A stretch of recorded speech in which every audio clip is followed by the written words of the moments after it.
Hi, it's me again with Corel Tips and Tricks. Somebody sent me this medallion and left me some broken English, which is fine, but it's two parts. And he said the green needs to be gone. Well, he's already got it filled in, and all you have to do is left click no fill and right click and outline in red and make sure this is in. I would make that red also. Now, the only problem is that the circle is going to cut out twice, so I would possibly reduce this circle, and that's going to mess up our line there. So we should probably go back and try. Well, what we can do before we do that, let's take our circle out of the way and see what this looks like. And sure enough, it's like that. So what I would do is just take your 3-point curve line and go from here to here and just put a little bit of a curve on it, kind of matching that circle. Now, to seal that in, I would definitely take the Smart Fill tool and fill that in and then move it away with he's got it set on millimeters. This thing is 80 millimeters, so we'll make it 90 millimeters. And we'll move this blue away, and then we'll put this circle back in there and make it smaller, unless it has to be a particular size. You'd want to make sure it's in the center, and there are several ways you could do that. I would put the whole thing in the center of the page, and then, but that's good enough for the video. And then I would take my Smart Fill tool and fill this in, and then when we left click, right click, and then I had my Smart Fill tool, left click, right click. Now that's going to cut out, and I was afraid of that. It looks like a double line there, in which we do have, so we could just nudge this out of the way and just delete this, because when we fill them both in.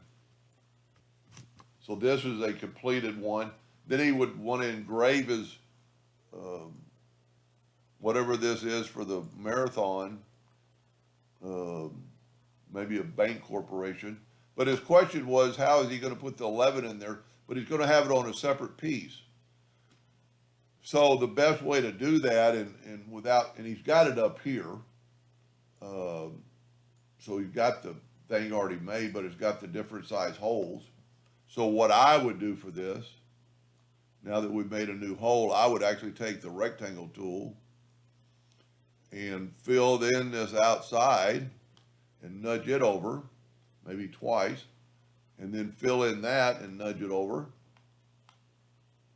And then we could take this and left click, right click, and then what I would do, I would fill this in, and that's going to give us the perfect shape and the perfect hole. And if you'll look, it'll fit right on top of there. And just kind of prove what we're looking at, if we take the medallion and make it like a light wood color, and we make this a gray, and we go ahead and go to object and order and backup page and move that over, that's what it's going to look like. In your 11 will just be engraved on there, and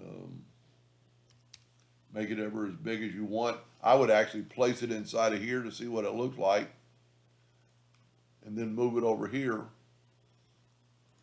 I backed up enough where I moved my nudge factor. Move it over there, and that's what it's going to look like. And then pop it over there, and that's what it's going to look like. And if you had this bank corporation logo in there, which I don't know if this will break apart. Nope. But that's what it's going to look like. So it's going to be two pieces.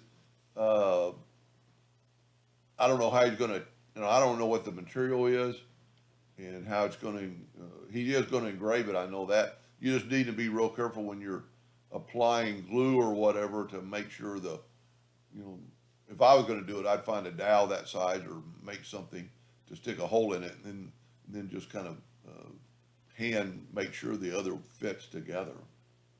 It doesn't have, you know, it's not overlapping on any of the edges. Anyway, I hope that answered his question. Thank you for watching.